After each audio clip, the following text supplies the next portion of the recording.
Good evening. Who's that with a cough? Me. Sorry. I'm all right. Don't worry. I hope, Melvyn, I wish you well. Make sure you don't touch any work surfaces. Go wash your hands. In fact, go wash your hands now. But no, seriously. If there's anyone who I don't want to get ill, it's you. I love you, Melvyn. But anyway, thank you very much. Isn't that cute? Welcome everyone to Sonny TV Arsenal on this Saturday night. To be honest with you, I forgot what day of the week it is. I forgot what the time is. Every day seems the same. One thing what's not the same, we've got a very special guest with us tonight. A very, very special guest. Because I want to go and say, I don't want to put anyone aside. Graham Brooks is my best friend on Arsenal Fan TV.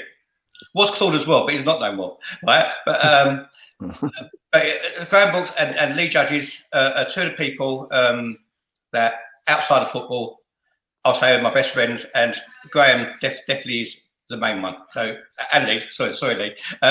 Graham, welcome to the channel, mate. I'm really, I've been wanting to get you on for ages, not because you're fantastic football knowledge, but the fact that it's you. So, how you doing? I appreciate that, Sonny. And I've also obviously got introduced my right hand man, Igal. Eddie and Igal, the kids. How you doing? Welcome. I'm doing good. Igal's doing massive things with the channel, so great to have him as well. And look who just popped in.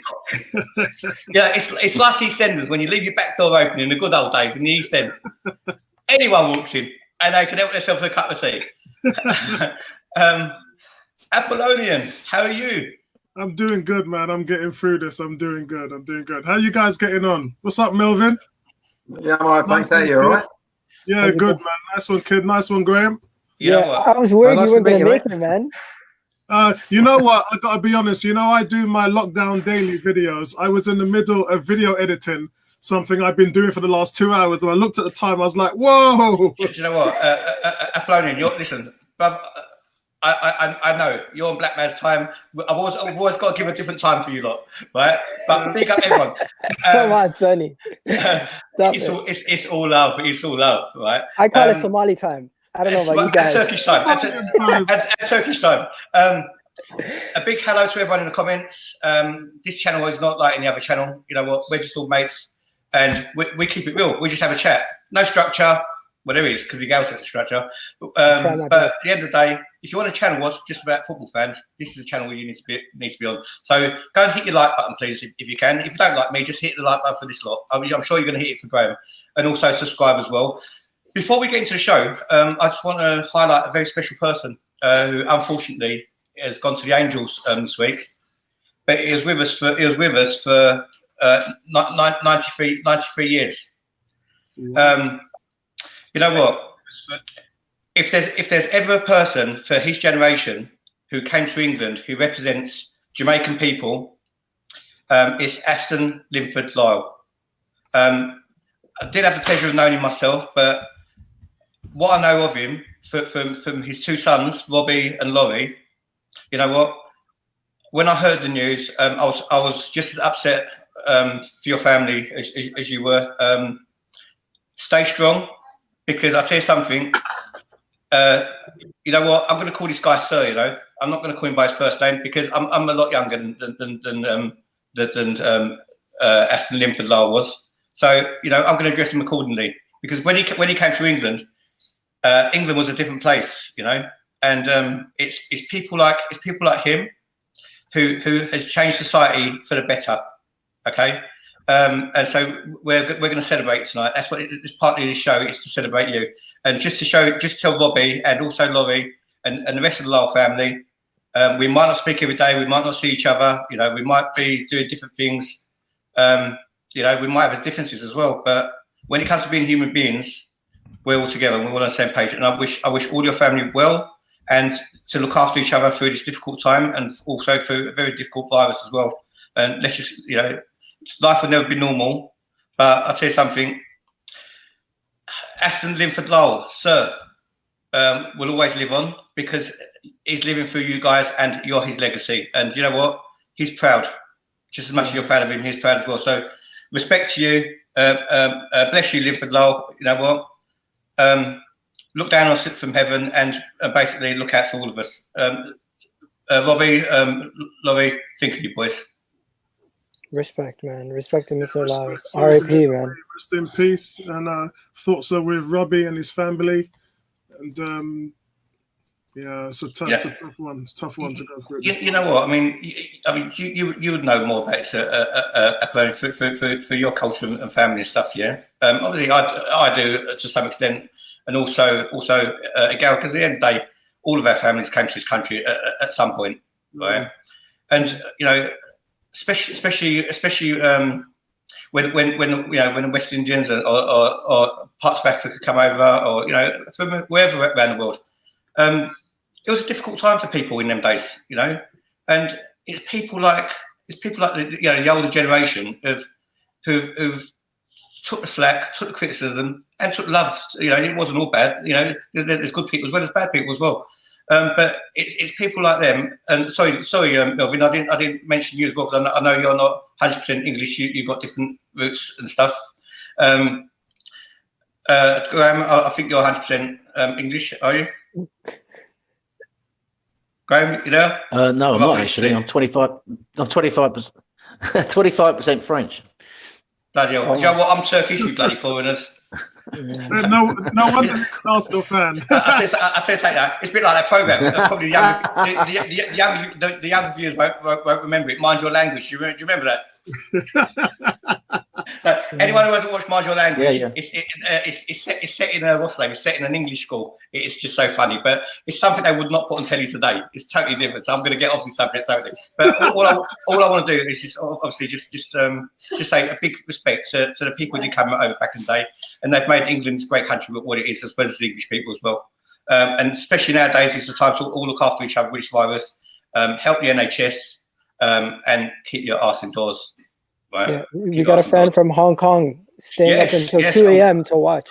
I'm glad you reminded me. Right, this is a YouTube account. Okay, is a delightful young man. He approached me in the right way, a respectful way, and for that reason, I'm fully behind him to grow his channel.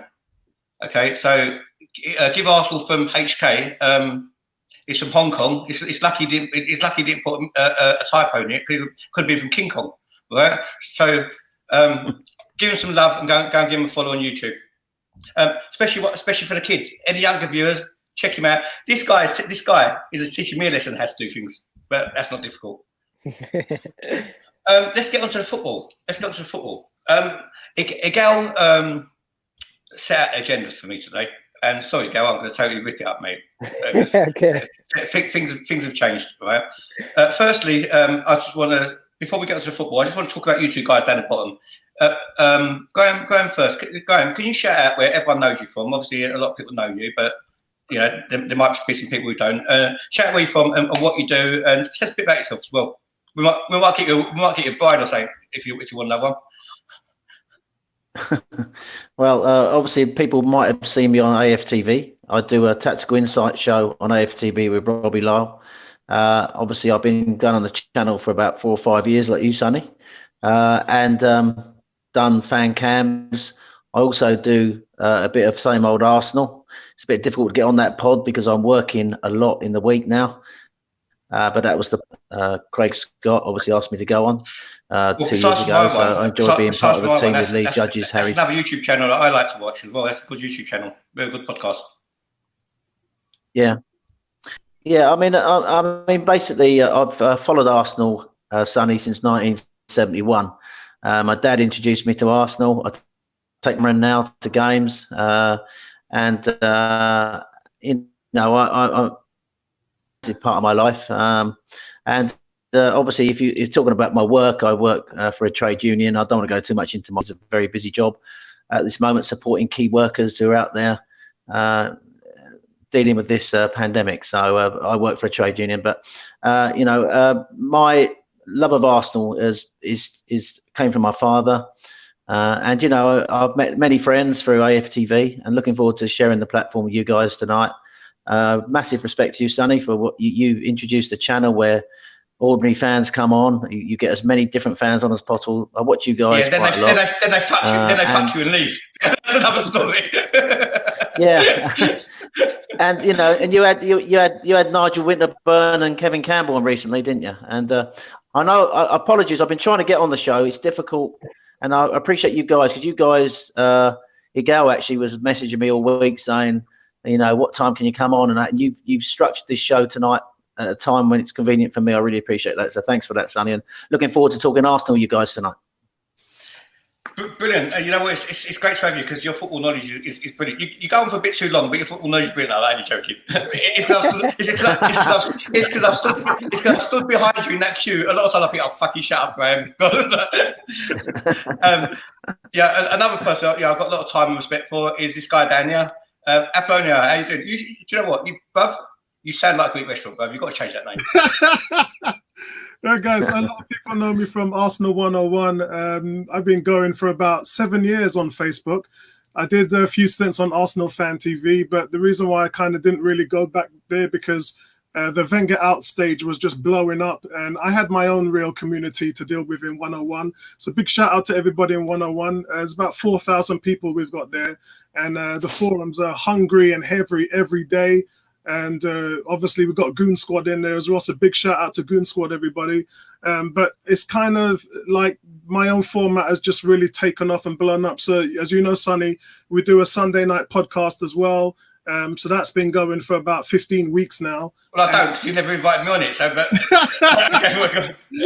it's hard because of all the planning and everything. I find it really hard to even get back onto other platforms. So, but did you say because you're a little Turkish hothead? Wasn't that what your response was? No, I've always said, man, we've got to still collaborate. But you know what it is? I'm finding it hard to get the time to build everything up. And I'm not able to do a lot of stuff outside of it. So I do game vlogs as well. But yeah, man, it's been okay. And listen, big respect to you, Sonny, because a lot of things that you're doing, and yeah, you put a lot of trust in people because you're all about the fans. You're all about the speech and the views and the opinions, and you don't discriminate. Yeah, you just want to get the word out there that the fans have a voice. And, yes, it's a bit of a shame that you've been let down by a few people, but you live and learn, innit? We all do that. Having managed the forums on 101 for 7 years, I know that sometimes things can go ape shit, but it is what it is. You know what it is, bro. We're old men, even though you don't look it, right? I told you my age. Graham certainly does. Melvyn don't, right? You know what? All the fans who come on here. Whether they're younger than me or older than me, don't make no difference. I see them like my kids. Yeah. Sometimes your children don't always leave you in the right way, but at the end of the day, deep down, you still want the best for them. Right. So I want the best. I want the best for everybody. So there's no on my part. There's no hatred. I've got over it. I was hurt at first, but now I've got over it. So good luck to them. Good luck to them. They're doing good things on their channel. Let's get onto football. Right. The first topic. What we're going to start with is the other day I got slaughtered on the football terrace. Okay, I felt like I was a bit set up, to be honest with you. I was on there with Terry. Football terrace, great channel. Really enjoyed being on there. I've been on there quite a few times, as many times I've been on here, right? But it was on there with a Liverpool fan, and like most Liverpool fans who've been waiting for something for 30 years, it's a bit like waiting for sex. When you don't get it, you start getting a bit. Your balls are full, isn't they? You just want to let off, didn't you? And that's what it was like. He just wanted to let his balls off. But the trouble is, he let them off of me. It was all over my shirt, everywhere. I was covered in cum. I didn't appreciate it, right? So basically, got attacked for Liverpool fans, left, right, and centre, because I said the last time football wasn't played that I can remember was high school, where they banned English clubs from Europe for 5 years. Yeah, I wasn't trying to be insensitive, and also I apologise to Liverpool fans if I came across insensitive. But I thought I explained myself well enough. But obviously, Donut didn't want to take it. That's why they've got an hole in the middle, because there's something missing, right? As soon as I mentioned high school, it's like a bird with his ass. He went into one. Called me a moron, offered me out. I'm from South London, brother. I'm from Peckham. People don't offer me out. Right? Sonny, but a lot of these Liverpool fans are very sensitive when it comes to this whole topic of the void season and everything, because I've had Liverpool fans unfollow me on Twitter because I said it's an option for the season to be voided. and for them not to get a title. If you look in the dictionary, they've changed a new thing now. It's not PMT no more. It's PLT. It's post Liverpool tension, right? It's different. It's a new thing. If you come from Merseyside, it's you mention certain things, they go to one. Anyway, cut long story short. Terry said made the screen go back. Said we wasn't filming. If we was, it wouldn't make no difference to me. Basically, I flew off the handle. I'm a Turk. That's what we do. We got. That's what some Turks do. I'm one of them who does. But anyway, today Liverpool have announced that they're doing a Tottenham. Liverpool was supposed to be the team who do everything the right way. They did do Man City. They didn't get a multi-billion-pound oil owner. They've done the things the right way. Apparently, they bought up players and they've sold them for a lot of money and reinvested in their team. They've got Van Dijk. They've got the other the goalie, Alisson. Right, but now what they've done, they've got the government's money to pay their staff, not their footballers. They'll go out in the summer and they'll go and buy a 70, 80 million pound footballer. But all of a sudden, Liverpool Football Club, you shameful disgrace of a club who don't accept when you've done anything wrong, have now taken the government's money and you phone your own support staff under the bridge, right, under a bus. And they've got to grovel for their money, and everybody, all the millionaires keep their millions. Coming to you first, Graham. Let me go to Melvyn before I go to Graham. Actually, Melvyn, what do you make of that? Liverpool fans were coming out saying, "Well, it's not the club, it's the owners." Can you differentiate the two to start with? No, of course you can't, because the owners give the money for the club. They've got obviously something to do with it. But it's quite ironic, isn't it? The two European teams that probably earned the most money out of football last year were Liverpool and Tottenham getting to the final. And yet they do that. So it's just, to me, it's just pathetic. They didn't have to do it straight away. They could have waited to see what was going to develop. I think basically, same old saying, you can't buy class. You know what? Love Rami. Love Rami, thanks for joining us today. And I hope you subscribe, because I haven't seen you in the comments before. Terry made exactly the same point as you just did. In World War, Terry was comparing World War II to now. So if I compared Heysel, where I was living through Heysel, and it affected me as a football fan. I wasn't there between 1939 to 1945, right? And Terry, and then all of a sudden threw me under the bus. But he used the same analogy where even more people died. It affected the whole world, but that was okay. Yeah. So, Graham. Sorry, Melvyn. Sorry, did I cut your point? Go on, carry on with it. Sorry. They didn't make my point that you can't buy class. Yeah. Okay. Graham. Can you hear me, Sonny? Yeah, we can hear you. Yeah, it's just I think my pictures froze. I don't know if you boys have seen that. I thought that was just you not being amused, Graham. That's his happy face. No, I mean, I'll try and get that sorted out. Look, in answer to the question, I think the point we need to make here is I'll try and keep it brief. I think at the start of it, Jurgen Klopp came out and said all the right things at the start, didn't he? When this pandemic went on about football's not as important as this, and he said all the right things. Jordan Henderson's been obviously involved with Premier League players in trying to work towards a pay cut. So the players and the manager have been saying the right things, but the club have just totally gone against that, what the manager and the captain of the club and the players have been saying. It's absolutely... all the goodwill and respect has been that basically there's been won by Klopp coming out saying what he did at the start, that the football should be secondary to this. All the goodwill and respect earned by Henderson saying players need to take a pay cut. And there's the club using the government scheme to pay its lesser staff. It's a massive contradiction. And I think they're quite rightly being absolutely lambasted for it today by everybody who's hearing about it in the football world. I think it's disgusting, quite frankly. Apollo, why wasn't Spurs treated in the same distasteful manner? Why is it acceptable for Spurs to do it and not Liverpool? And how comes Stan Kroenke didn't send Josh to do it first? Because that's what's coming.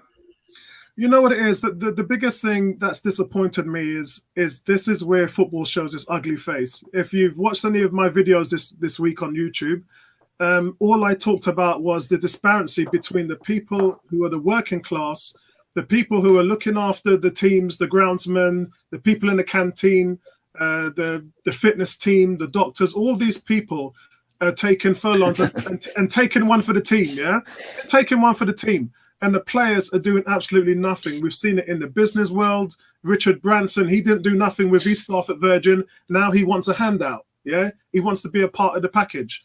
So I don't understand why these players on the Premiership. I mean, right now we're talking about the PFA are going to be stepping in, but you know, Spurs, Liverpool, none of those clubs have put themselves in the firing line to help their clubs at all. We've heard Barcelona take a 70% pay cut.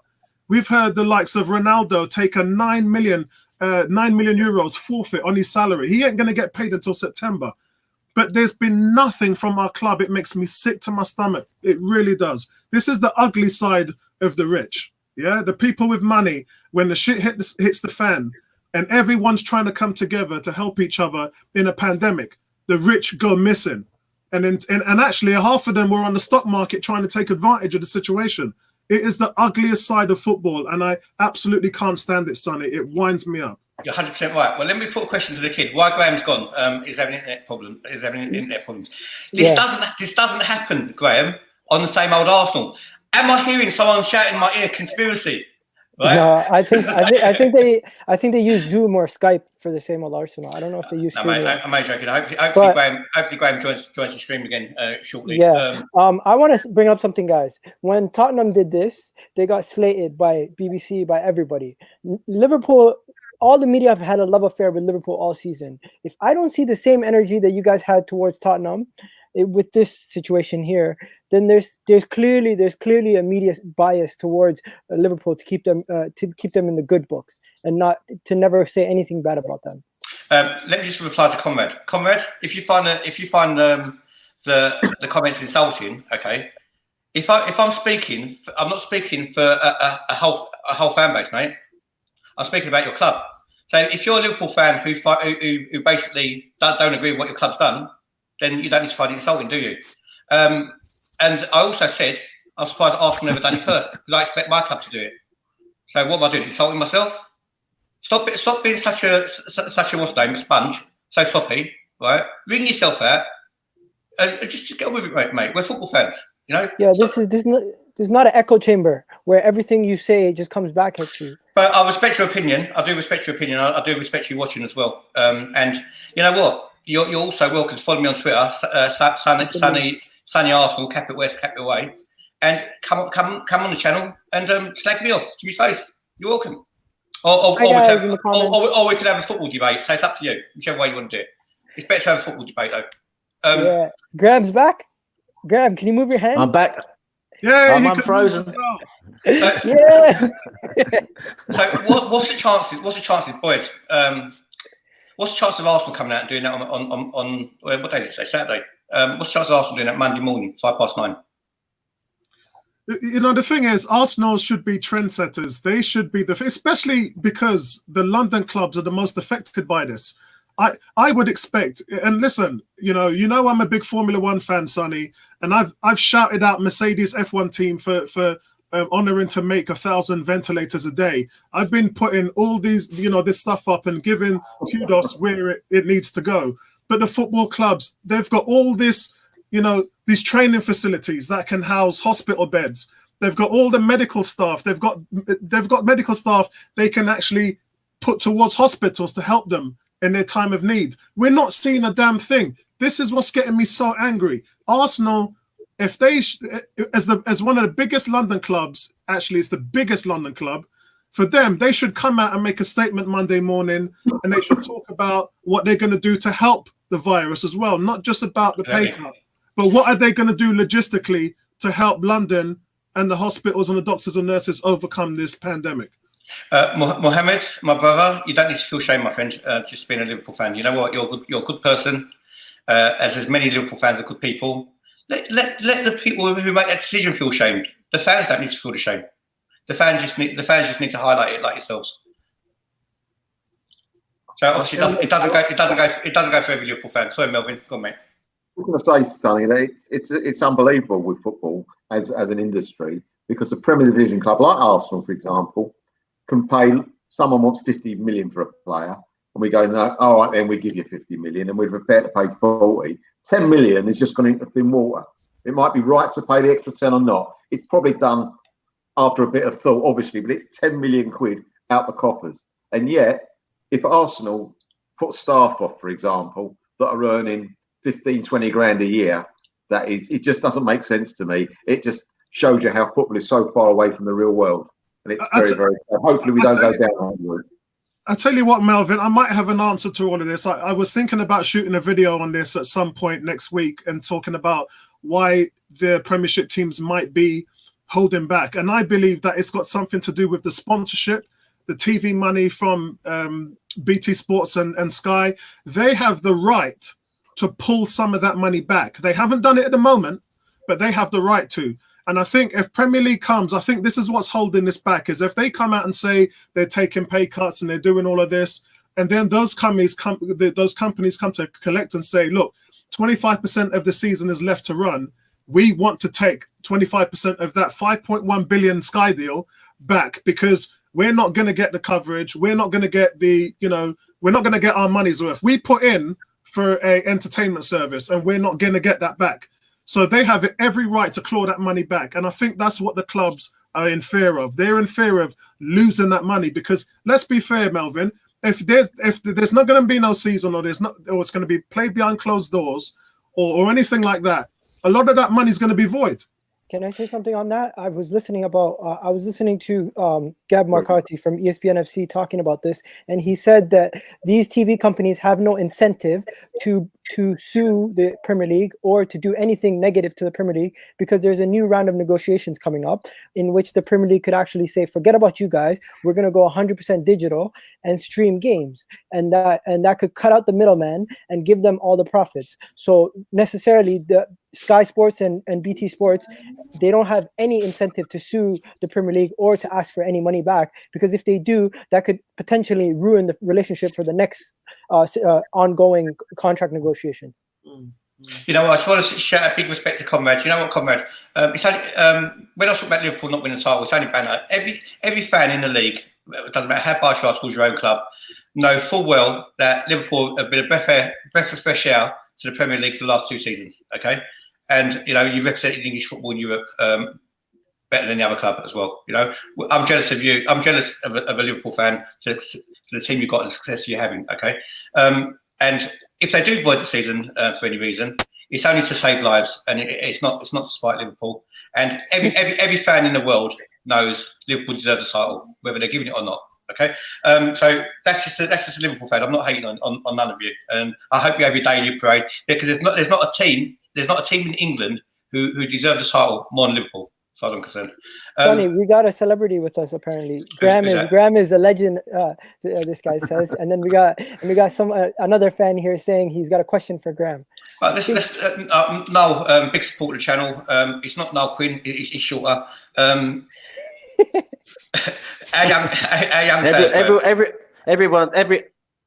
Everyone's shorter than Noel Quinn, Sonny. Look, I mean, I don't know what he means by. Do you think our young players know what tactics are? Obviously, I think I've been quite impressed by some of our young players. You know, some of the players coming through this season. I think that Arteta's come in, give the club a structure. Got players playing in the shape. I think the teams playing closer together from front to back. There were massive gaps between our front line and our defence early in the season. That's why we're getting run through too easily. And I think that some of those young players were making a name for themselves, you know, and they'd be really disappointed that the season came to an end, Sonny, because there was an opportunity for the likes of Reece Nelson and Saka was doing wonderful things on the left-hand side.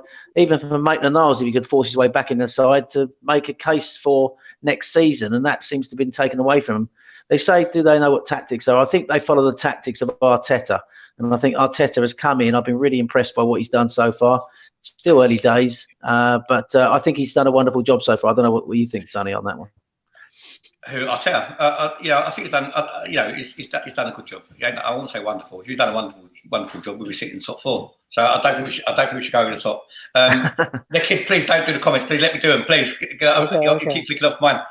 Okay. It's like having your child. He's got the control. No, you know what? I respect everything this guy's done because he's brought me to the 21st century channel. So Thank you.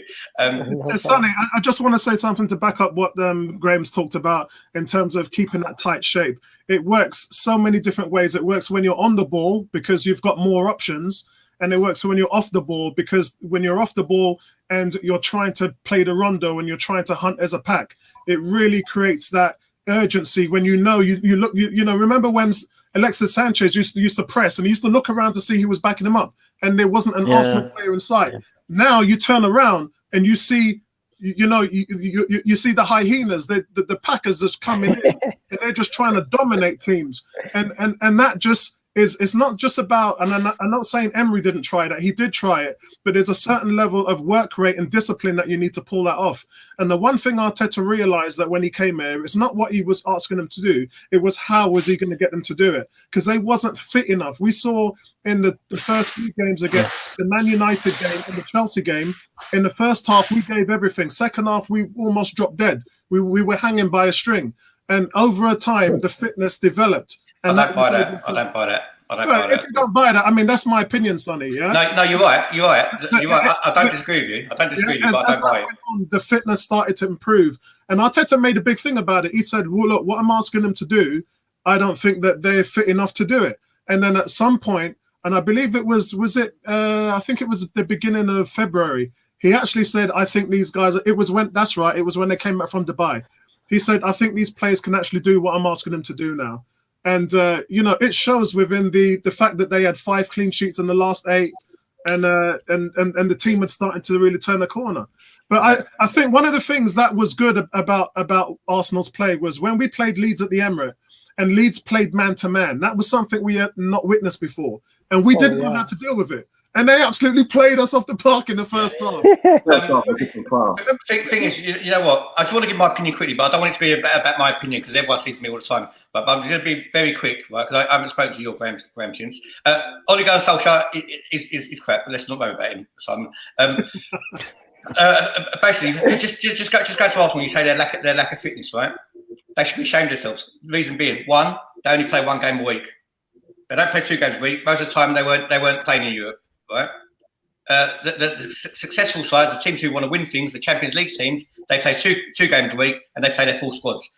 They should be fit enough to play 2 games a week, right? But Sonny, it's not about fitness. It's not. You said they weren't fit enough. Yeah, but Arteta said that because he had them on the training ground. He was showing what he'd seen. Yeah, I like the tactical part of the game. I talk about that a lot in my videos. Graham is excellent at that. And when it comes to something like this, in any job, it's skill or will. Yeah, it's whether you got the skill to do it or whether you got the will to do it. And with Arsenal, they didn't have the will. Okay, let's finish that quickly, right? Because we want to move on from this point. Mentally, Arsenal as players per man are not mentally up to what Arteta wanted them to do. They've got to go. Get the broom, chuck them all out. I don't care who you are, gone. Graham. For me, Arteta's doing a good job, not doing a wonderful job, but he was the man I wanted before Emery. I've got a lot of faith in him, but I'm not going to not say what I don't like. Keeping Xhaka, disgraceful decision. We need to upgrade. We need to upgrade everywhere. Go on, Graham.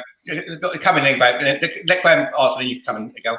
I just gotta come in quickly because there's breaking news. I just got an update on my phone. Breaking news: Arsenal, Lacazette transfer to Atletico Madrid is in progress and is well being processed right now. There's rumors that's coming from @sportslinks/ I'm not exactly sure how reliable that is, but that's just another thing to worry about now. They're talking about Lacazette leaving, going to Atletico Madrid. And do you know what? That just came up.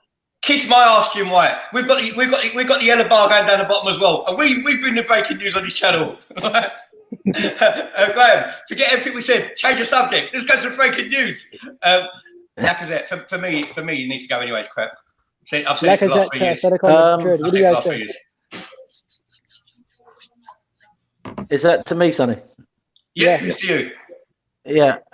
I'm not surprised he's going if it is true. I think that I wouldn't be surprised actually if we lost both of our main strikers. I've got this funny feeling that Aubameyang's going to go as well. I've just got that feeling that he's not going to sign a new deal, and then the ownership are going to, or the Raul and Edu are going to be put in that position where they're going to be tested. Do we keep a guy into the last year of his contract? they said they wouldn't do that. I think that I'm not surprised Lacazzette's going if he's going. He hasn't had a great season, to be fair, but I think we're going to see major changes this year. We're not in the Champions League at the moment. I mean, hopefully that we keep clinging to that hope it might change, don't we? If Man City get thrown out and they go on last year's placings if the league's not completed, but I think they should make every effort to complete the league, and I think they will. So I think we're not getting Champions League. I think there's going to be less money available. I think we're going to see in next season Arteta having to use those younger players that we talked about in the last question. So I'm not surprised that Lacazzette's going. I think if you look towards the end of last season, he played Eddie Nketiah down the middle, I think testing him out. Could he play in that position where Lacazette was playing? And to be honest with you, he did have some good games. He did score some goals. So if that is true, I wouldn't be surprised. But I wouldn't be surprised also if we lost Aubameyang, Sonny. I 100% agree. You know what? If we played Eddie the Eagle down there for the whole season, he's back to score one sometime, sooner or later, home or away. Sonny, I just want to give a dollar figure to you guys. They're quoting Atletico would be willing to spend between 50 to 70 million to bring in Lacazette. Melvyn, what's your thoughts on that? I think that. Can I just come back in, Son, before you go to Melvyn, and just say, look, I think the two key areas of this team we need to address next season are centre back and DM. Now, if we can get some big money for Aubameyang and Lacazette, not that I want to see Aubameyang go, but if we did get some big money, remember he wanted to go for Atletico Madrid originally, didn't he, Lacazette? If that's true, he was going then before he came to Arsenal. If we could get some big money for one of those forwards, maybe we could invest it in the part of the team which is really needed, and I think that's a DM and centre half. I think that, I don't know, that's my view on it. I think Lacazette. Remember, he was Player of the Year 2 seasons ago. He was our Player of the Year. So obviously last year, not a great season. And if we can get some decent money from him, and it's how we spend that money, I think, is the key. Replacing the things in the team we need for next season. I'll let you go to Melvyn now. I think Uber's gone, Melvyn. What do you think? Yeah, I don't think the guy. I think he's had a poor season by all standards. I don't care what he did 2 seasons ago. Last year he was very poor, and he's not getting any younger as well. I don't think we also play to his strengths. But like Graham says, I've said it all season, we need the DM and the centre half are the main 2 positions to spend money on next year. Perhaps we might spend a couple of quid on a right back. I don't know what this new guy is we got on loan, what he's going to be like. But that is definitely up front. I think we're fine. I think we've got Martinelli another year older. We've got Saka another year older who can play on the left higher up with hopefully Tierney coming in. And I think that if the 2 strikers do go, I think we will replace them with at least 1, not 2, but we'll probably just get 1 striker in. I'll be very happy with that, actually. Do you know what? The world's gone so mad with this coronavirus and what we found ourselves in, right? Everything just seems weird to us, yeah? It's like say it's happening in a science fiction film. Do you know what it feels like to me? Where looking at the comments, everyone's happy that Lacazette's going, yeah? it's like you know when you got one of them like video records, you know how to do it, and he's walking into the ground, right, and everyone's clapping, and we're doing a reverse one, like on Instagram, say we're doing a reverse one, we're actually leaving, and everyone's happy. It's like a kid, right, at Christmas, all the presents are under the tree, and he's chucking them back at Father Christmas. You don't want them, you know what I mean? That's how mad this world has actually now become, and how crazy it is at Arsenal. Apollian, I'm going to ask you a question. 2 areas, right, and in the comments as well, right? 2 areas, the whole of Arsenal Football Club, you could improve, right? You could change totally. 2 areas, the whole of the club, from the soap in the toilets to the players, anything, whatever. What would you pick? 2 areas. Wow, are you talking logistically on the pitch? Anything you want. Anything. If a genie come down, you rub his little lamp, right? And he pops out and he's Apollian one-on-one. I'll give you 1 million subscribers and 2 areas you can improve, right? What would you do? Take 1 million subscribers and don't worry about the other 2 areas, or would you give me them 2 areas? Wow, that's a tough question. The first one would definitely be the scouting team. We saw what Sev Mislintat was able to do in a little time that he was here. We saw even down to Guendouzi, Torreira. We saw what he could do with the little time he was there. Even Mavropanos. I'm a big Mavropanos fan. Why? And the time, Why? Because I am. Because when I saw him play, got a nice name. When I saw him play with Chambers at the end of Wenger's last season, I thought that he looked absolutely solid. And even now, he's playing really well in the league and the team that he's playing with. And we just didn't give him a chance. But for me, I think that the scouting unit shows the abundance of talent that you can get in here, where you can stay away from the failures that haunt a lot of top teams. Yeah, you're going to have hit and misses anywhere. So for me, number one is a scouting team. I would definitely get that sorted out. I don't know what Edu. I mean, Edu's struck gold with Martinelli, Pablo Mari. So he's got a lot of influence there in South America. I get that. I'll take that. But I want someone who's going to be able to facilitate getting the scouting fixed in Europe and in the UK. So that would be something else. Hang on, before I come to Graham, he struck gold with Pablo Mari. No, are you going to the chemist, right? Are you going to the chemist to buy medicine? They give you snake oil, and you think it's growing your hair, it's making your skin better, it's making you better. What? Pablo Mari struck gold? Come on. Listen, Sonny, yeah, the things that we know, let's talk about because we don't know whether he's going to turn out to be a good Arsenal player yet. What we do know, he was South American Player of the Year defensively, and we do know that he had Mane in his pocket when they played Liverpool. Those are the things we know.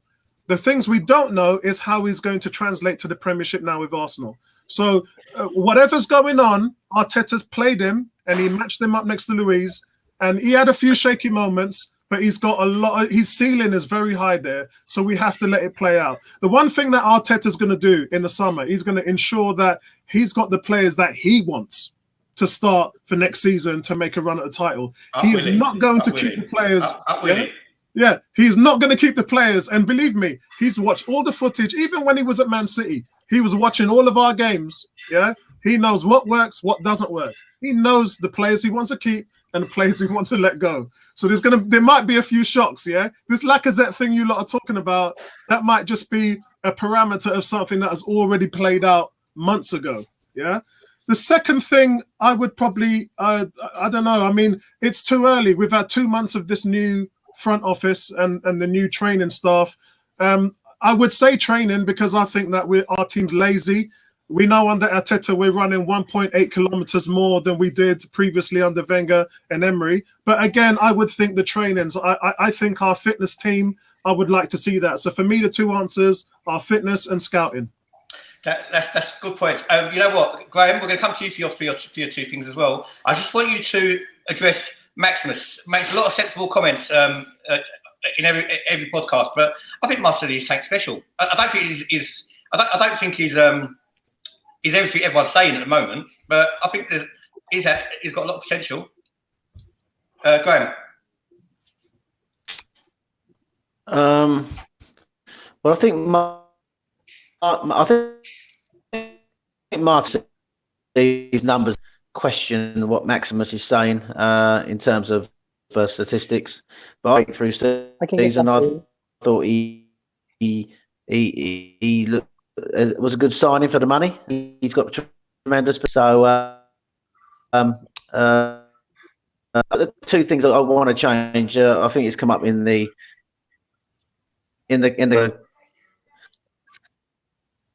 this club to really get back to the new owner. I think that's the fundamental thing that since we've been going back. Again, haven't I? Can you hear me, Sonny?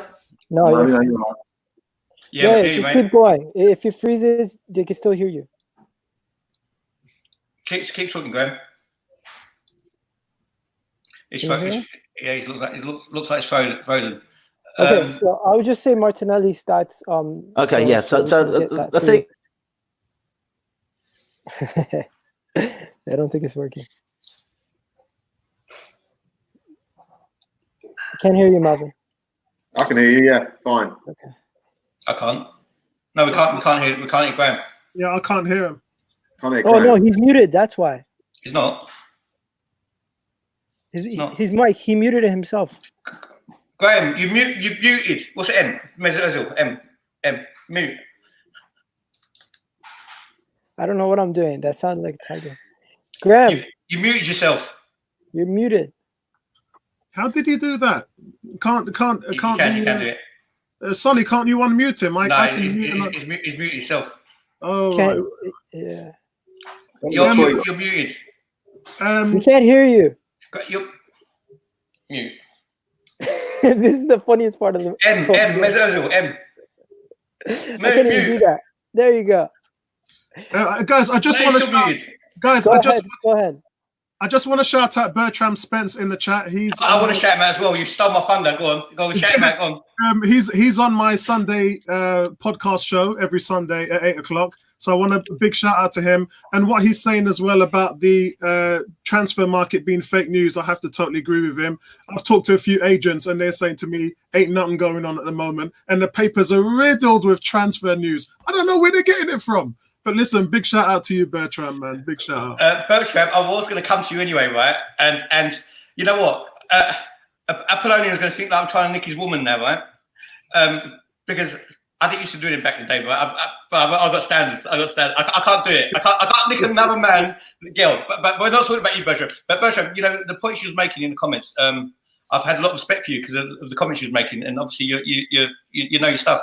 I was going to invite you onto the show, and I was going to give you my Twitter handle down there. But obviously, we're gonna have to think of a swap deal now. Might have to give you the kid. Might have to do a swap deal on a podcast. We've lost Graham again. I think it's true what you say, though. There can be no one's going to do any deals yet. No one knows how much money around. There's going to be so much money lost in the next few months or 6, whatever, that no one knows what's going on. It needs to settle down in the world to know what every club can or cannot afford. You've got clubs with taking their cap off to the government, please give us money, and then next minute you expect them to spend 50 million quid on a player. How ridiculous that would sound. So I think they've just got to take a back step. What we think we thought we could have got for certain players, that might have to drop 50%, and the ones we want to buy might have to drop 50%. It's all going to level itself off. But there cannot be anybody looking at. They might be looking at players, but they ain't got a clue what they're going to cost and what they can raise, which is a big problem for clubs. Michael, we'll come back to this question. Also, I'll get you on the next podcast, which I'm on as well. South London Gooner, Mike, I'll get you on as well, mate. I'm going to come back to this question. Melvyn and the kid, the 2 areas that you'd improve. Okay. 2 areas, obviously. Okay, go ahead. Go on, kid. Go first. Go on. No, yeah. Okay, so I understand that you want to improve the scouting and everything, but when I'm saying things that I want to improve, I'm talking about on the football pitch, like things that I'll see day in, day out, like that I'll actually see on the football pitch, and I'm gonna go positions that I would improve. So I'm gonna improve our center back position, obviously, and I'm gonna say we go get a young player to go pair up with Saliba, and we pair him with Upamecano, or we even go and get Abu Dhabi. What's the guy's name that's from PSG that was at Dortmund earlier? We get one of those kind of guys, a young player to go with Saliba. And then another position, we have missed a physical center midfielder in a long time. Go and get a Decore. Go and get a guy like Ndidi. Go and get somebody that is commanding, that's in the midfield that can do something. And please, if you get a midfielder that can do something, if he's an Abu Dhabi and he gets injured every week, get somebody in to cover him when he's injured. Because currently we lack midfield presence, and I would be as desperate to say go to Bournemouth and even get Daily Bling for like 20 million, because he's better than hear me out. He's better than a guy like Xhaka. He's better than a lot of these Everybody's guys. better than Xhaka.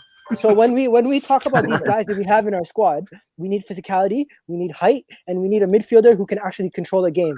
And to me, a Daily Bling as a cheap 20 million option would be better off than nothing. Melvyn, before I come to you for your 2 points, Graham, we've got your 1 point with the Cronky's got to go. What's your 2nd point? We were talking about the 2 things I'd change at the club. Yeah. Firstly, I'll change your internet. But go on. No. Come on, Graham. Graham's a legend. But look, I could reach you through the airways. Watch out, my enemies. Really I'm having a nightmare tonight. Absolute nightmare. The owners will be the first thing. That if the club's thinking of going anywhere, you need to change the owner. That's not going to happen, is it? But so I think the Apollion, he touched on it. I think the recruitment is going to have to be better. It's going to have to be really better. We've suffered for years from poor recruitment, and that's why the club has gone backwards. It's Gazidis and Wenger in the last few years recruited poorly, left us in a bad state. And I think we're going to have to recruit smarter, and and that is the key going forward. I think the thing is with this, what's going on in the country at the moment, we just do not know when football's going to come back again. We do not know the financial implications. It's very hard to sort of like judge what we need to change at the moment, and that's the biggest thing. But the owner, until we get a new owner, the club's not going to go forward. He's been there for 10 years. The club's been going backwards. Over 10 years, the club's been going backwards, and I think we've got to get better with the recruitment. We've just recruited poorly, and that's the fact. The recruitment is massively important. Yeah. Melvyn, what's your 2 areas that you get rid of? Well, I've got to agree with Graham on both counts. I think he's right on those, though I will disagree with him on one count. I think there's an outside chance the owner might give it in. I reckon that Arsenal will not be a cash cow. If this carries on, the implications of what's happened the last few months going forward might be a big drain on all the Premiership clubs. And I think that if we're not a cash cow, this owner might go, you know what, I bought it for under $1 billion. I can sell it for 2 billion, perhaps. I'll walk away. Thank you very much. Because once he has to put his hand in his pocket, or what they probably do, is go to the banks and borrow money against their name. That won't do us any good. So hopefully he might panic and look to sell the club, because there are buyers out there. What was your second? Was that your second point, or was that your first point? No, first point was the owner. The second point was the players you get in. Just want to give a special shout out, Jason Jetson. Big up yourself, bro. I don't know if you want me to sing, because that would definitely no singing. That would break some eardrums. Listen. Leave that to Kelechi. Leave that to Sam Udin. Leave that to what's his name? It was the one who was jumping on a car area when Raul was driving past. Oh man, I'll leave that to them. Don't worry, I'll leave. Your Somalian cousin. What's his name? Okay. Oh, anyway, no singing on this channel unless we get Jennifer Lopez or someone, Mariah Carey or whoever. No singing on this channel. Listen, can I give somebody a shout out quickly? I just want to agree with Melvyn on that. It's the Nigerian owner has just offered him a ton of money for the club, and he rejected it. Has he really? Yeah, well, yeah, I mean, Dangote has got more money than Kroenke. He's valued at I think it's 11.5 billion. But I definitely agree with what you're saying, because the one thing we got to focus on, Melvyn, is not just sports but business in general. It's not going to be the same after this coronavirus. We're going to come back to that. Stop there. Stop at that point. We want to come back to that and we will expand on that, right? No, I agree. I think you can see my script, right? Anyway. Let him talk. Let him talk. He's agreeing with me. Let him talk. I've got to stop him there because I want to come to that. And you're the first person I'll come to, right? But I just want to say the 2 things I want to change. Obviously, the first thing is going to be the owner. Goes without saying. Second thing I'm going to change is the fans, right? All the fans who don't agree with me, I'm going to change you all, right? Dictatorship. Dictatorship, yeah. Right. So now let's talk about, and then I'm going to throw a bombshell in you before the end of the show, right? Yeah. If it is true, it's not that Graham's so disorganised today. He's naked under that counter there. It's not that, right? So let's talk about repairing life after Corona. Because to be honest with you, there's a lot of mental health going around, right? Just because you do a program on mental health once a week doesn't mean you support mental health, right? So there's a lot of mental health going around. So obviously we're all suffering being at home. There's people spending a lot of time, and we're in open prison, more or less, yeah. I personally won't go back to football, even if we sign Messi, for a very long time, because I won't feel comfortable standing next to 60,000 other people, right? So what's going to happen? And is the season going to finish? We'll start with Apollian because I cut him in full flow. Well, the sponsors, everybody is interested in making the season finish, because it would just be such a monumental season for Liverpool to win the title, and that's why I think that they're going to try and finish the season. I did discuss this in my last podcast on Sunday with Bertram, and big shout out to Ebony Kingston as well, and Tony Cox, who's also on my live podcast. And we kind of came up with something where they are going to do whatever they can to finish the season, and then what they'll do next season is we might even see half a season where the teams play each other once at neutral stadiums or whatever. It could be anything. But the most important thing is is finishing this season. Because as I said, it would be so monumental. But I just think so many things are going to change in regards to it because of where we are right now. Everyone has an invested interest because look, if they don't finish this season and they void it, they are going to be inundated with court cases from teams who didn't get promoted, or teams who have got relegated, who were just on the cusp of relegation. And then how do you work it out? Arsenal's played one game less than everybody else. I apologise, Graham, for that. Sorry. Yeah. So there's teams that are in positions to be relegated or promoted, but have played one game more or less than other teams. It's just impossible for them to work this out.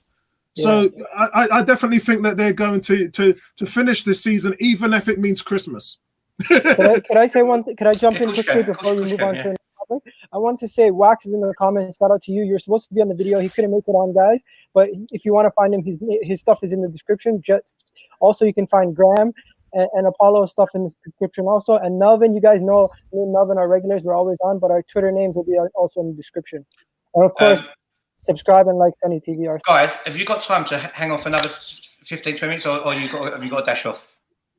No, I'm fine, mate. I'm all right, Sonny. Are you guys okay to stay for a bit? Yeah, I'm good. I'm good. Yeah. And listen, guys, if you haven't been to my channel, it's 101 on Arsenal. That's the YouTube channel, 101 on Arsenal. My Twitter handle's on there, but I'm new to Twitter, so I've only got about 90 followers on Twitter. It's not a lot because I've just started on there. So, you know. Yeah.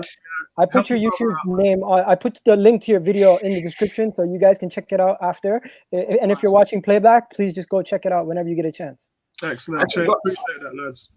As we got him on, Graham, you said you started going in 1971? Yep. Or the double year? Well, no, my first game was March. I'm just trying to think. It's 50 years ago. Last month was my first game, so it was 1970. My actual first game. My father took me to Highbury, March 1970. I saw Arsenal beat Liverpool 2-1. John Radford and John Samuels got the goals. That was my first game. I was about 9. So I was supporting them the year they won the Fairs Cup. Could you give us a verbal agreement? Graham, could you give us a verbal agreement that you'll join Melvyn on a Highbury Memory show at a later date? Yeah, absolutely, mate. Yes, sure. Yeah, I used to. Yeah. I went until I got married. I was going virtually home and away for years, but I started. My dad took me. About March 70 was the first game. That's the only game I went to that season. Started going more the following season. So it was because of you we won the double, yeah? Yeah, I mean, my first game was the year before we won the double, but I was following them the year we won the Fairs Cup. That's my earliest memories, the Fairs Cup year. But I started going more often in the double year. But let's save that. Let's save that for a Highbury Memory show. I just want to shout out Zane Massey for the super chat. I appreciate that. Sonny, keep up the good work. Graham, can you join Arteta's coaching staff? Graham says Arteta has got it all in hand. You don't need him, right? He's doing a great job. Sonny, he's doing a great job. Look at his record so far since he's come in. He's only lost. How many games has he lost since he's been there? This season, we're unbeaten. Since the turn of the year, we've only lost one game. Well, the only team unbeaten in the Premier League in 2020. If the Premier League table was from the time he took over as manager, I think he would be in the top 4 that you talked about. Do you actually think that Arsenal going to do what's needed? I mean, firstly, ask quickly, right? Do you think the season's going to carry on? I personally don't think it will. Because I think if someone dies of coronavirus while there's a football season, it's going to be the end of football. And can you see Arsenal doing the necessary work to make us competitive at least? Guys, anyone? I'll take that one. As you guys know, Arteta actually interviewed for the job when Emery did, and he didn't get it. And one of the biggest reasons why he didn't get it is because he wanted to be a part of the transfer process, whereas they were trying to have different heads at different departments in order to increase accountability. So obviously, Arteta's come back. They've taken him on because they're willing to give him what he's asking for, which is a voice in the transfer market, to be a part of the process. So he's basically got what he's wanted in order for him to facilitate success.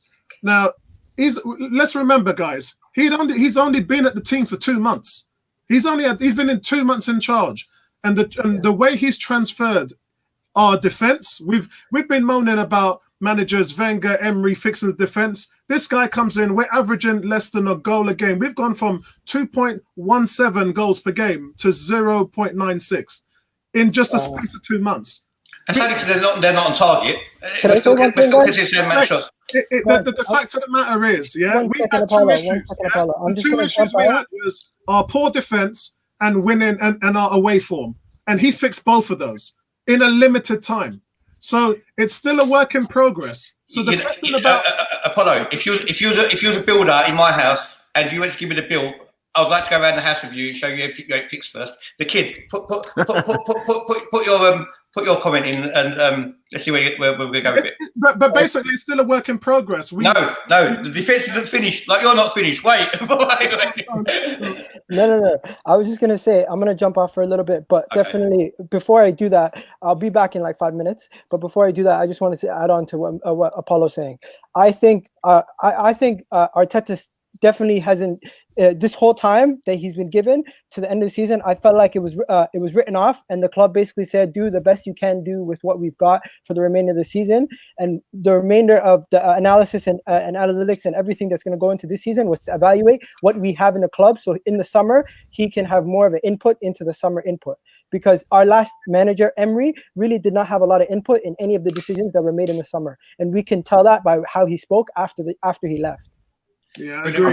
I just want to say the kid has taken a lot more responsibility in the channel, and he's basically doing some great work behind the scenes, right? Yeah. It doesn't mean you're Arnold Schwarzenegger. He just said he'll be back. Yeah. I gotta go pray. I forgot to pray. Yeah, go on, bro. Okay, bye, guys.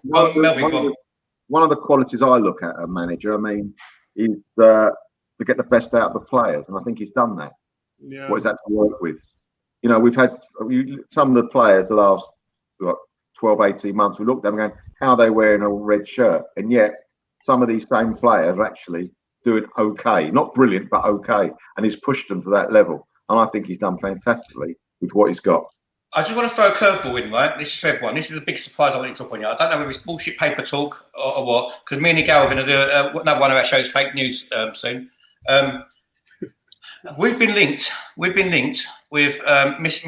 Moonwalker. Who is that? Who?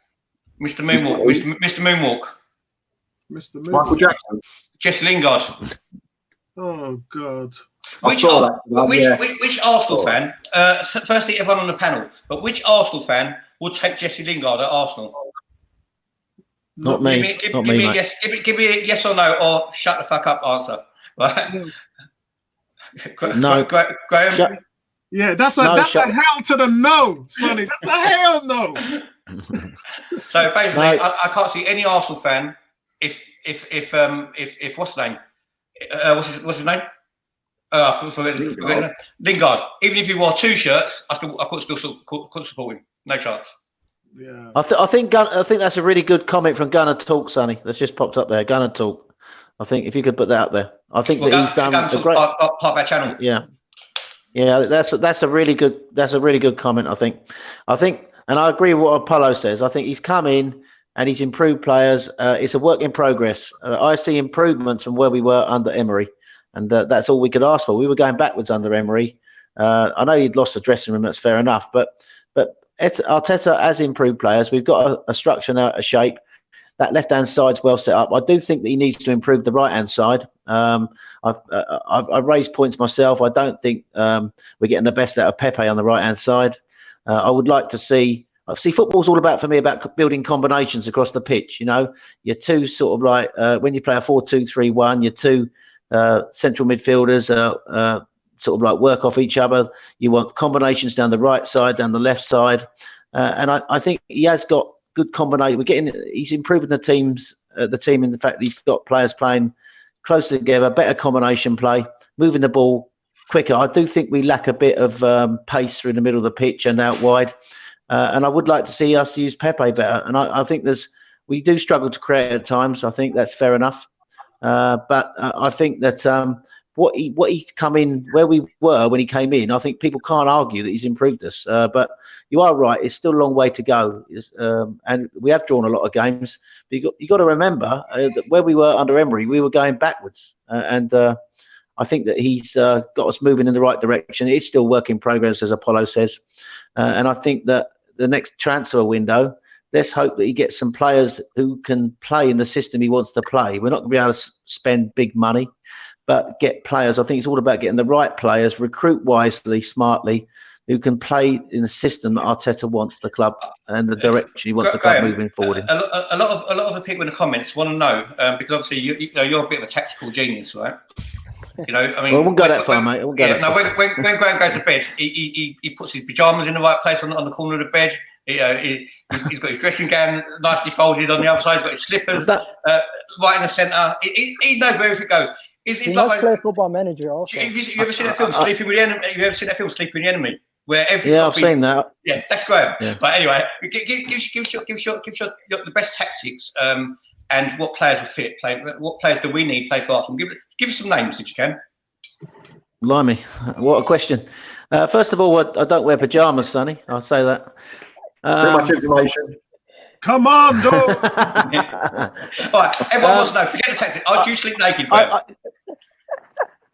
Come on, man. This is the children's show. Yes. I'll sleep naked. Yeah. That's too much information. Everyone, breaking news. I just wanted to say something to Graham. Let me answer the point. Come on. All right, go on. Go on, finish your point. Then Apollo, give us your point as well after. Yeah, sorry. I just wanted to say something to Graham on the point.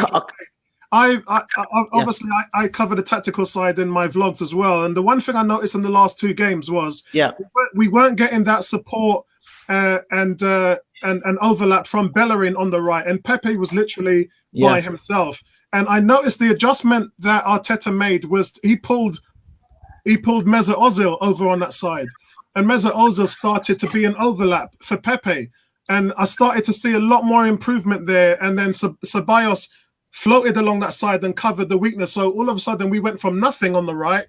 And this was only in the last two games. It's very, and only in the last 20, 30 minutes as well. But Arteta really started to notice that lack of commitment and overlap on the right. And most of it was because Bellerin just wasn't pushing up. Now we know that Bellerin had a groin issue, and that's why he wasn't running as hard as he was. But that's something that Arteta's definitely seen and definitely started to focus on. It's a shame that the season has stopped, because we were just getting a solution to that problem. What's your thoughts on that? Well, first of all, I think that on the Pepe thing, I don't think we're getting the best out of Pepe for some of the reasons that you said. Is that basically we haven't had that right fullback overlapping. If you look at when he used to play for Lille, he always had that right fullback overlapping, so he could go inside. I think this season. No trousers, no pants on, so please stand up. Oh my God. If I stand up, you'll be off the air, Sonny. I am wearing jeans, mate. Honestly, look, just coming back to our right hand side, I agree partly with what Apollo was saying. I did notice that myself, but I think one of the problems we've had is no overlapping fullback. He had Bellerin not sharp enough, not fit enough. He had Socrates and Chambers playing there who could do the job. So what Pepe was finding, every time he got the ball, he was up against two defenders straight away. Ozil would come into the area and bring another defender or defensive midfielder with him. And so frequently Pepe was confronted with three players in this area, in his space. I want to see Pepe more central at times, combining with Aubameyang or a centre forward, because I think one of the things I want to see Pepe do is get the ball, run with the ball, drive at a defence and play like a give or go with a centre forward, and then look for a 1-2 and get in on the box. That's what I would like to see. Now, in regard to Ozil, I think if we had the Ozil from about 10 years ago, if you look at Mesut Ozil in his early days for Bremen, he played on that wing, on the wing, and he was good in wide areas. So I see similarities between Pepe and Ozil at times in the way that the Ozil 10 years ago and the way Pepe is now. whether Pepe and Ozil can make that combination work, because I just think we need somebody to combine with Pepe in that right-hand area and to get wide of Pepe at times, to get crosses in, and also to play give and goes. I think that Reece Nelson, I think Reece Nelson's someone who could possibly play, because Reece Nelson's someone who, like, if you watch Nelson play, he hugs the touchline a lot. He could be like that wide player. Pepe and him could, I think, be a good combination, switching positions a lot with Pepe coming inside and Nelson going on the overlap. So I'm not saying Ozil, and I do agree with Apollo. I did see Ozil doing that myself. Whether he can do it at 31, keep doing it, is another matter. But I think that right-hand side needs to be improved. He's just had his first kid, though, Graham. He's not fully washed up, mate. He's still got some energy in him.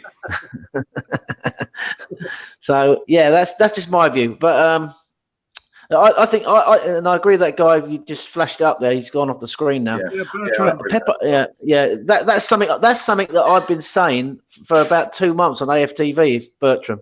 I've been saying that Pepe should be more central, and I think, we talked about we have struggled to create. If we got Pepe more central and then running at defences he's not a great passer, but he can run. He can take people on, go past people, open teams up, move players out of space, and bring other players in. And Nelson, all right, Nelson might not be good enough at the moment, Niall, but I think that I think let's sort of like give him a go in that right. So the last time I watched him at Portsmouth, albeit against Portsmouth, he got an assist. I think he got 2 assists, and he played well on the right hand side. So I think that Nelson has not really hit the standards I thought he would when I first saw him. But that doesn't mean to say he can't improve and get better. But I would like to see that gentleman Bertram, whoever his name was, said, I want to see Pepe more central at times, running at defences, putting players out of position. Apollo makes a good point. I did see Ozil and him combining, and it did look better in those 2 games. Whether that's the answer moving forward, I'm not so sure, but I'm not saying I'm against it. I just want to see us we've got the left-hand side. If you look at our left-hand side, the way Aubameyang used to come inside and Saka used to go on the outside with Xhaka sort of moving over to the left to cover Saka, we had a really good thing going on the left-hand side, but then we became very predictable. I think we need to get something better on the right-hand side. And at the moment, I think without an overlapping fullback, Bellerin not back to his best yet, Chambers and Socrates are not really overlapping fullbacks. We've got to have someone in that wide area who can get to the byline. Football goals come from crosses from wide, dangerous areas, and I think we lack that at times. That's what I think. Before I come to Gal, I'm going to come to Gal next. Basically, obviously, we need to find two forwards as well. For me, Pepe is not a £72 million footballer. Far from it. Gal, go on.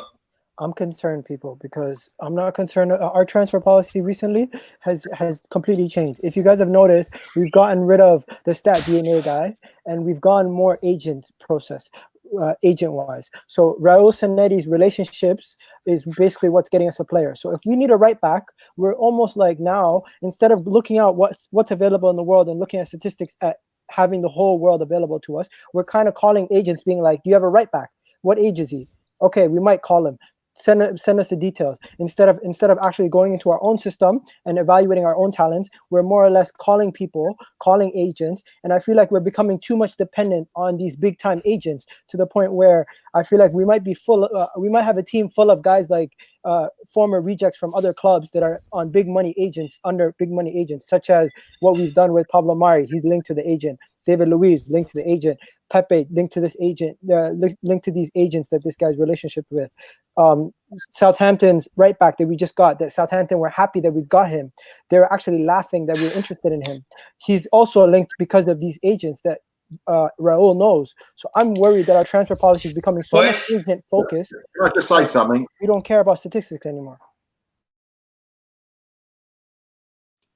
For our shopping list, we just stuck all our scouts in. Right. Let's do that. Stop that there.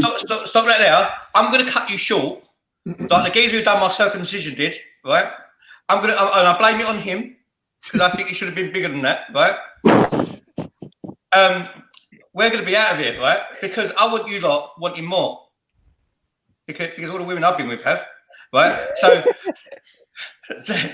Sonny to me afterwards, I want to say a big thank you to my guests. And you know what? The fact that we could go on all night is testament to everyone in the comments who are basically helping us along, and also the fantastic guests that I've got on the podcast tonight. The most fantastic is the ones who are always on the channel with me, which is Miguel and Melvyn, because they're my team, right? But the two we stole, right, today have been superstars. But the trouble with superstars, you can't have them all the time, right? Is any you two quickly shout out your channel, Apollo, and also Graham. Tell everyone where they find you on Twitter. Apollo first, and because we're going to wrap up. You know, I'm not going to say nothing to that one. Too many innuendos, but